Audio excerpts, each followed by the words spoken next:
12 ka mga balay ang naugdaw sa sunog sa barangay poblasyon, lungsod sa Talibon, Bohol, kagahapon. Sumapa ni Senior Fire Officer for Chuderico Austiro, hipi sa Bureau of Fire Protection sa Talibon.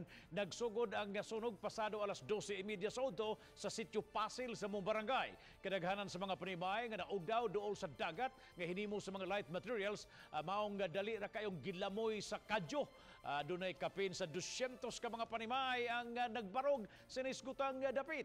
Gawas sa Bureau of Fire Protection sa Talibon, miresponde usab sa alarma ang Bureau of Fire Protection sa Bien Unido, Bureau of Fire Protection sa Trinidad o ang ubang gikan sa ubang mga kaduol nga kalungsuran.